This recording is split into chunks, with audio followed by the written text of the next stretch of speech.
Let's get a level on everyone. Kristi, you want to give me a 1, 2? So I have a memory of Bruce when I was very young in my career that I can't wait to share. Wow. Here we go. Did you guys leave the room? Jeez. Very young in my career. Deb, you want to give me a level? Check 1, check 2. Check 1, check 2, check 1, check 2. I'm going to go grab my water. 1, 2, 3, 4, 5. 1, 2, 1, 2. Loud and clear. Beautiful. Could you grab me a water, Deb? Hey, grab me a water. Who's got I'm good. water? I'll take a scratch, actually. 96 years, almost a century. That's how much WTOP radio experience stands before me. But let me introduce these giants of the newsroom more formally. Here with us is WTOP reporter Kristi King. Hello, good afternoon, or whatever time it is, because we're a 24-hour news operation That's right. here, people. WTOP Morning Drive anchor Bruce Allen. Hey, hey. And WTOP Midday anchor Debra Feinstein. Hi. We've gathered these three here because they make up what I like to call the class of 1990, 1990. See, Bruce, Debra, and Kristi all arrived at WTOP during the same month 32 years ago and are all departing the Glass Enclosed Nerve Center in December 2022. Now, we will get into the how, why, and goodbye later, but to start, I want to jump into a time machine with these three and talk about how each got here. Bruce, start us off. How'd you get to the Glass Enclosed Nerve Center? Well, I had been working at a talk station before here, WWRC, hosting a morning show with Ed Walker, and the station decided they were going in a different direction. And I went in this direction and came over here and got hired by Holland Cook. Debbie. I also got hired by Holland Cook. I started working on the Hill, covering Capitol Hill, the White House, the court. I did that for a few years and then went over to USA Today, where we tried to launch sort of a radio version of the newspaper and did a little writing for the paper. And then I came over here and was working 7 days a week because I was still over at Gannett and working weekends here, hoping to get on the air. Dedication. Sure, It was, you sure did. You know, back then that's what you did. So I've Well, been here ever when since. Holland Cook hired me, he said, don't take this job in traffic thinking you'll slide your way into the newsroom. But I had started out journalism at WOKV in Jacksonville, Florida. I was covering sheriff's press conferences, going to city council meetings. And then they decided they wanted to put a traffic reporter in the air, and it had been 4 years since 2 people died in a plane crash doing traffic in Jacksonville. Wow. And they thought I could sound like a bimbo for the FM and sound serious for the AM. They wanted me in their airborne traffic, so I did it for 4 months. Somebody that my college roommate said he needed a roommate up here and come up here. I put 20 resume tapes in the mail. This is the days when you'd get a big book in the library and you go, oh, look, that's that place in Salisbury who offered me to interview. And Holland Cook hired me to do traffic. 4 months later, the Gulf War broke out, and he kept, and the news director kept saying, we need people to volunteer on Saturday. We need people to volunteer. And I'm like, I know how to do all of this. Put me to work. And then get a load of this. The news director, Mike Rushlow, he brought me into the newsroom because he hated the way I sounded doing traffic. I was driving a vehicle that looked like you could launch the space shuttle from it, doing 6 live traffic reports an hour from the Beltway. I had 5 scanners, a 2-way radio I'd go live with, telephone calls I'd confirm with the police and stuff about accidents. And I drove 300 miles a day just circling the Beltway, going live while I was driving, thank you. Safety first, right? Oh, my goodness. How did I survive that? And you brought this up, Kristi, but 1990, a lot was different back then. Bruce and Deb, you guys started anchoring a week within each other. What was it like? What was WTOP looking like? Where was it? What was it feeling like? I mean, it was okay at the time. We didn't know where things were going, so the equipment we had and what we needed was adequate. I think things have changed over the years more for reporters than for anchors. I mean, for us in the studio, we still push a button and Kristi comes up. But what's happening at her end is way different than it used to be. Right. You mentioned the Gulf War. I happened to be on the air the night that I had only been working at the station as an anchor for a couple of months when the U.S. got involved in that war. And I remember thinking, oh, my goodness, I am on the air, and I don't know what to say or how to do this. I was brand new and there was breaking news and somebody beeped into my ear and said, just say, this just into WTOP. And I was like, great, that's a good thing to say. I'm And going a to say phrase that. was born. And a phrase was born. And yeah, it was. But in terms of the technology, I think that is really where the biggest changes have been. We were, when Bruce and I started, we were splicing tape with razor blades and then taping it together. On reel-to-reel machines. On reel-to-reel machines. We had cart machines that are, there was nothing digital. There, obviously there were no smartphones at the time. We were basically putting in 8-track, what looked like 8-track cassettes, and that's where our sound came from. And at the end of the day, you'd erase them and re-record over them. And, Wow.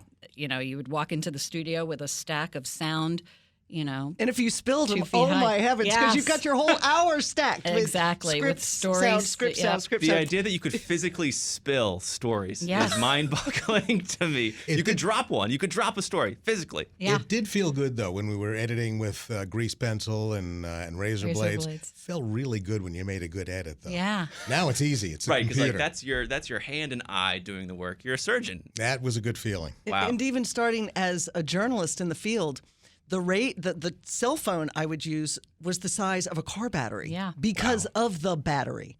I mean, and I'd go to the Independence Day parade on Independence Avenue and literally park on the grass at the Ellipse and block a cop car so I could go and talk to people, get man on the street to ask them, what do you think of the parade?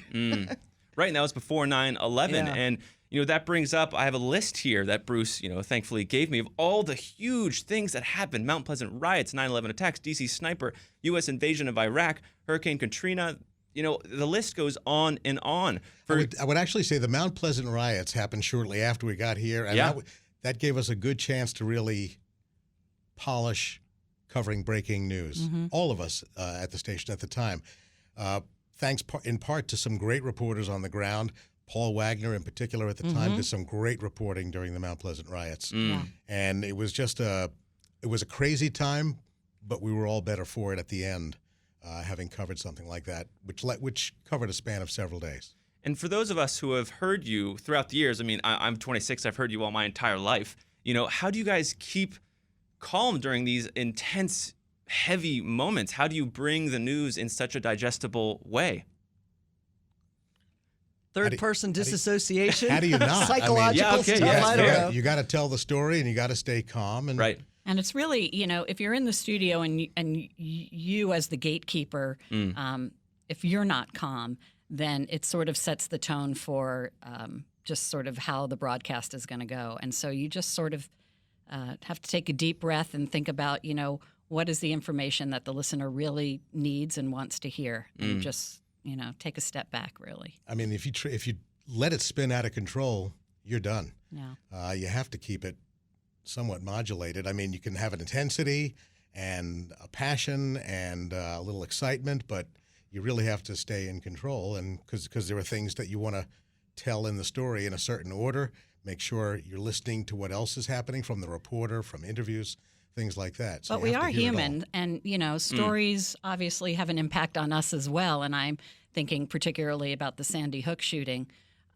when I had a personal connection to that. My sister-in-law is a teacher at the school and still is, and but for everybody in the newsroom, that was just such a difficult day on so many levels, and there are times where, as an anchor, you just have to say, I'm going to take a break here for a minute and hope that your co-anchor or a commercial can sort of save you from yourself. And kind of like Bruce was saying, you're so focused in the moment of the message and the information you need to portray. Right. You are absorbed completely in the present, in the moment, in the place of delivering the information that's relevant, and then you go home and cry. Right. Like It's a breakdown at the end of the day. with the sniper. There's a Friday night.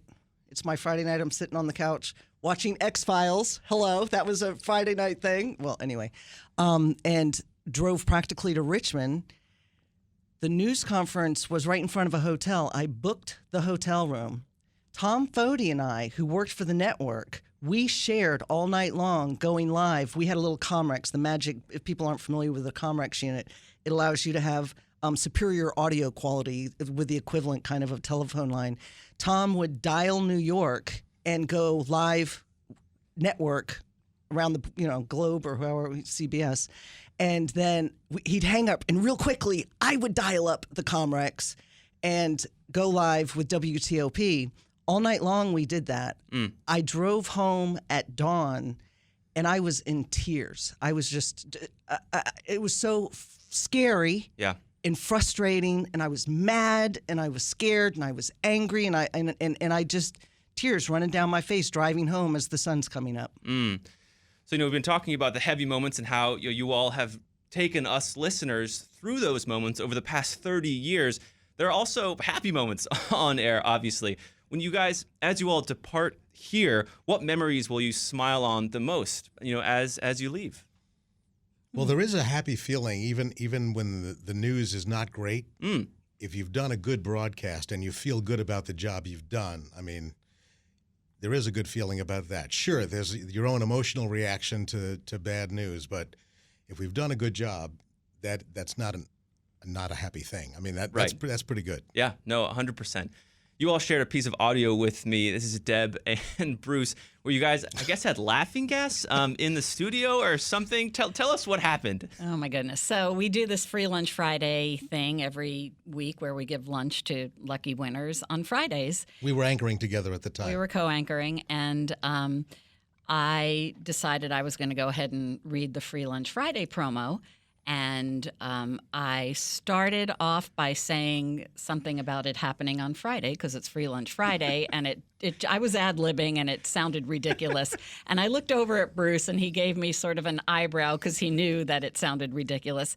And he said something funny, and it set me off, and I was done. I could not carry on at all. And when she lost it, since we're 12 inside, I was gone too. You're 12, I'm 14. Jeff Kleba had to save the day. Yeah, we had to go to commercial the first time, then we came back, and Jeff saved the day. Oh, man. And the fun things, breaking news, Stevie Wonder's having a pop-up concert. You need to go to the Stadium Armory. And then people are showing up because they're all reading it on social media, which has also been quite an evolution in our 30 years, right? And I'm literally in the area this close to the stage. Stevie Wonder, Dynamite. Oh, my goodness. I mean, but then you go to the celebratory events like the parade after the hockey team wins the Stanley Cup. I'm such a hockey fan. Right? No, I don't know sports at all. But Exuberance. Well done. And when the Osama bin Laden, people just descending on the White House. Right. You get to be there. I mean, yeah, people driving by in their cars, waving flags and honking and climbing on light poles with the exuberance of this collective, everybody just gathering because we're all one with it, and the joy and feeling, the camaraderie and community, it's just so powerful to be part of that in the middle of it. So listeners have heard you all, tell the news, but rarely have they heard directly from you to them. What message do you have to the listeners who have woken up with you all, driven to work with you all, cooked their dinner with you all? What do you have to say to them who have listened to you and been with you for 32 years? Thank you. Mm-hmm. Thank you. And I think it's important to remember that there is, they only hear us on the air, but there is a staff of really hardworking people in this newsroom every day that is basically reinventing the wheel every single day. It's a new slate of things to cover and tackle. And we don't always get it right, and we don't always get it first, but we really try hard to do both of those things. And it's that way for every story. I mentioned reporters out on the street during the Mount Pleasant riots, but there were also 2 editors at the desk. Yeah. There was a whole staff here making phone calls, lining up interviews, fact-finding, fact-checking. Great support here. It has been thrilling and so very fulfilling. I can't imagine a better team of leaders I mean, over the year, there have been so many owners, right? We've transitioned a We've had lot. a few, I yeah. remember a Been new pretty owner. steady since the 90s, though. The 90s were a little crazy, but I remember The a 90s new were owner crazy. coming in, and the only thing that changed was we quit running lottery advertising, and they said, can we buy you any equipment? Do you need anything to do your job better? You know, I mean, just that the leaders we've had have just been fabulous, and the colleagues. I mean, this really is a community here. WTOP feels very much like a family because we have to work. So in the newsroom, you have to really over-communicate. It's very, you complete each other's sentences. You have to all look out for each other because the goal is the same, to be accurate, to get the information that you need, to not repeat stuff or say the wrong stuff or have the, so the it's like we're all the 8 arms of the octopus with one brain and we somehow make it all work. And that feeling of community and family from a team in the newsroom, that's powerful. Will you all miss it? Damn right. sure, I won't miss getting up at 2 o'clock in the morning, but I've loved doing it all these years, and it'll be hard to stop it without missing it. Yeah, I love it. I love the people I work with, really, so Agree. I'll miss a lot of it. It's like brothers and sisters, basically. We fight, we argue, we make up. It's a passionate place with a lot of smart people with great ideas, and it's hard to walk away from. It's really hard. It's very bittersweet on so many levels. It's exciting, but it's also nerve-wracking. Yeah, I mean, in this business, having this type of longevity that the three of us have is so rare, as you know. I mean, people bounce around from station to station. So, being at the same place for decades is really unusual. And I'm so grateful that they've kept us on this long and that we've had the opportunity to, bring fantastic news and a great product to people. Like in hospitals, in newsrooms, there's this dark humor sometimes, and when bad things happen, bad stories. Yeah. Right. Who am I going to tell these things to now? You're going to call or text me. Who's Bruce, going to call want me to hear up. them? You know the newsroom number. All right, I got you. So as you all leave this family, and I know I can speak for the entire newsroom, we will all miss you dearly. What advice do you have, especially for, maybe someone like me who's coming up and just starting their, career? What advice do you have to people who want to get into this radio industry that's changed so much? What do you have to say to us?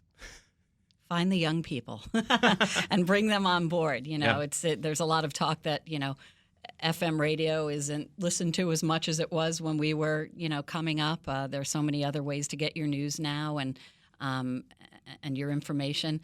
I think it's really key to bring in the younger generation and figure out, how to get people to listen and to stay with us here on WTOP.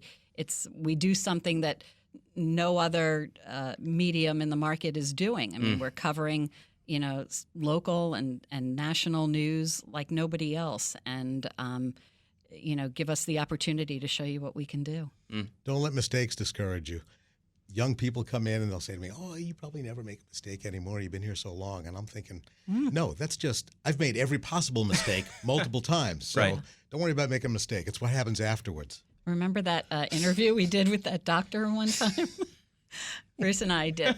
Just as a quick aside. Please. Bruce and I did it. We were co-anchoring. We had a live interview with a doctor who shall go unnamed. Right. But it was basically on 2 subjects.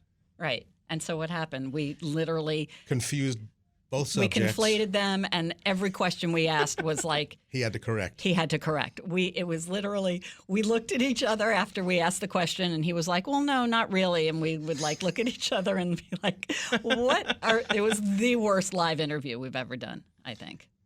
Yeah. For Yeah, somebody it was fun, who though. Was.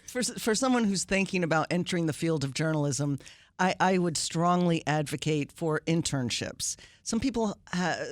Sometimes people may have a romantic notion about what they think they want to do and not have a perception about what it actually involves. I was speaking with a colleague recently, and without betraying any confidences, they were go ahead. They were describing a new employee at the Weather Channel, a brand new hire at the Weather Channel. The first big storm event, she went out and she did the event and then multi-day event, whatever it was, goes back to the newsroom and quits. She didn't realize, as somebody working for the Weather Channel, she was going to have to stand outside in the rain.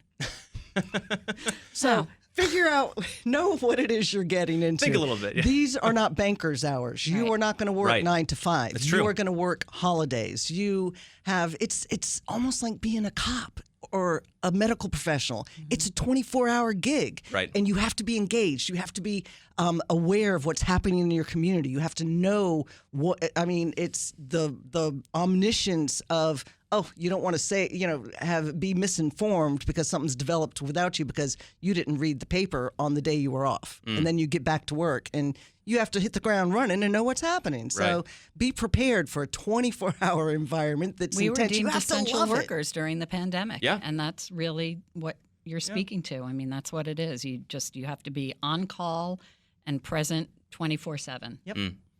One of the things that we've talked about how close everybody feels here, but one of the things that sort of encourages that, we've covered multiple snowstorms and blizzards over the years. Right. When there's a multi-day event, they stash us all in a hotel. Well, if they've got a staff for the next 3-4 days, that's a lot of people from this workplace in the same hotel. Well, The bar that's was fun. busy. That's fun. As long as it Blizzards doesn't are get in the fun. way of work, You heard it here first. it can be fun. Again. So, Bruce, you mentioned, you make mistakes, and when you're live on air, you just got to keep going. You got to keep moving. You got to go to the next thing. So, for you all, what is the next step? I know it might not be certain here, but I'm dying to ask. What's the next step? Kristi, you want to start off? Stay tuned. When I figure it out, I'll let you know. Sounds good. First thing I'm going to do is not get up to see 2 o'clock in the morning. Cheers. I haven't planned anything else beyond that. Yeah, I don't really know yet, and I told my husband not to talk to me about finding a new job for 6 months. Cheers to that. So I don't know. We'll see what happens. Hopefully, something fun and exciting and new and different. Wow. Well, it's been, again, as I said, 96 combined years of experience at WTOP News. Here, is right. I hate to let you guys old. outside Is of the that like room. when Is there Marconi anything else you guys started? want to say? The floor is yours. Woo. What do we say? I don't know. It's been great. Yeah. I mean, it's been fantastic. And partly because it's been run by fantastic people Yeah. who let us be ourselves. And as long as we were professional and did a good job, they treated us like people more than commodities. And we're not the only people who are leaving. There was Yes. a voluntary buyout, Yep. and there are, 5 other people besides us who are amazing and work in all different parts of the station for the web and different things. And it's a pretty big exodus Yep. of people with experience leaving at the same time, but they'll be able to fill the holes and I don't want to say replace us, but I'm going to say, they'll be fine without us. Right. I mean, no, that was a question. Do you have faith and believe in faith. WTOP? Oh, after this? absolutely. Yeah. Okay. Some It's a great, young, powerhouse. talented people here. I mean, very talented. And that's what's made it fun. Right. Yeah. My pleasure. My true honor to be here. I've cried a lot Yeah. leaving. Yeah. Yeah. Yeah, it's not us old farts, though, that make it a fun place. I don't know. It's tough. You guys make a pretty it's convincing so weird. argument. It's like, how did we become the old farts? Like, I feel like when kind we of started, it was the opposite. Right. We Right. started, and, in fact, I started 2 weeks after Bruce did, and I sat down next to him, next to his writing station, and I was like, how do you do this? And he was like, don't ask me. I just got here. So, I mean, and that We figured it out together. doesn't seem like it was more than 30 years ago, right? I mean, it's just crazy, crazy, crazy. Wow. Lots happened. It's been rough, though. We're actually only in our 30s now. Right. There were no child labor laws back then. Thank you all for making the time and really opening your hearts and sharing what you're thinking as you depart this WTOP newsroom. Thanks. Pressure's on you now, Luke. I know, geez, I'm I feeling know. You have to carry the weight. torch. I know. It's like, whoa. The next generation is you. Live it. It's great. Keep listening. Yes. You got it. Thanks, y'all.